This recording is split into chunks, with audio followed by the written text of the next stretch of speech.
Quem vê o Gleiberton assim, dando esses pequenos passos, não imagina a evolução que eles representam.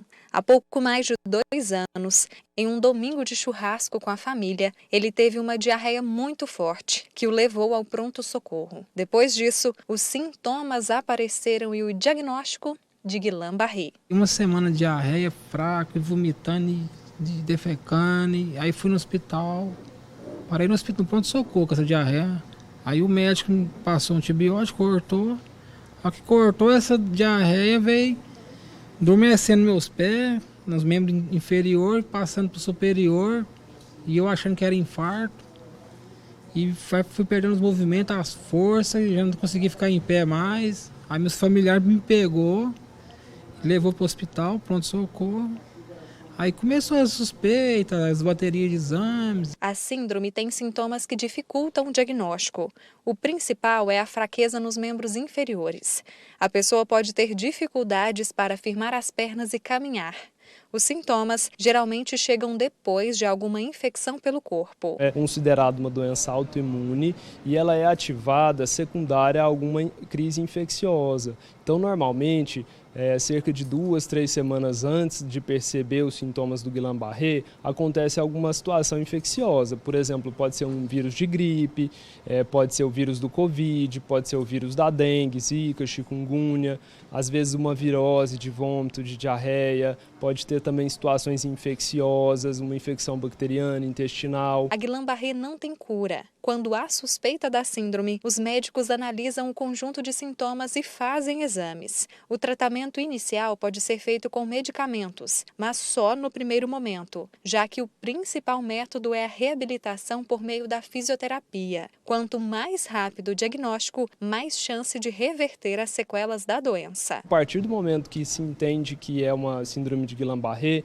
e que aquela sequela com a flacidez, com a fraqueza está estabelecida, tem que ser direcionado para um centro de reabilitação com urgência para poder fazer uma reabilitação o quanto antes e exprimir o melhor do paciente para que ele consiga recuperar. Em especial, a doença tem um prazo para recuperação, a gente considera ali um período de até 2 anos para ter uma melhora bem significativa dos sintomas e em alguns casos a gente consegue uma melhora bem positiva, outros uma melhora parcial e ainda assim existem algumas situações onde ocorre a sequela permanente com a manutenção pela vida do paciente aí, com as dificuldades que o Guillain-Barré trouxe. No caso do Gleiberton, a reabilitação continua. A fisioterapia era feita 3 vezes por semana e depois de perceber a melhora, a quantidade de exercícios foi diminuindo. Faço um ciclo, faço barra, faço tablado, entendeu? Então, diversifica toda semana, tem uma atividade diferente e que está me ajudando bastante na melhora. Quem estava praticamente tetraplégico, na cadeira de roda, não conseguia nem coçar o oi, não conseguia alimentar, não conseguia pegar um garfo, uma colher, tá? Como diz, eu estou praticamente 80% de que eu era. A síndrome é uma condição rara, está associada a doenças infecciosas como a dengue, zika, chikungunya e também a Covid-19.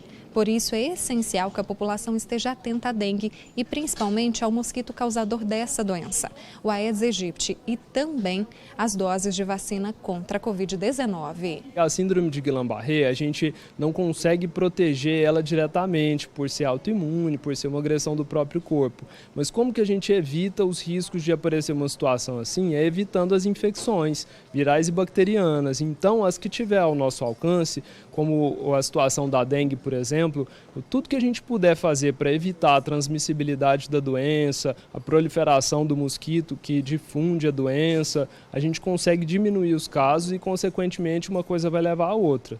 Ao Covid-19 é a mesma coisa, como tem a vacinação, fazer tudo que precisa aí para se proteger, para não ter situações infecciosas e não levar a uma complicação, a gente poderia até chamar assim de complicação, como uma infecção secundária com a síndrome de Guillain-Barré.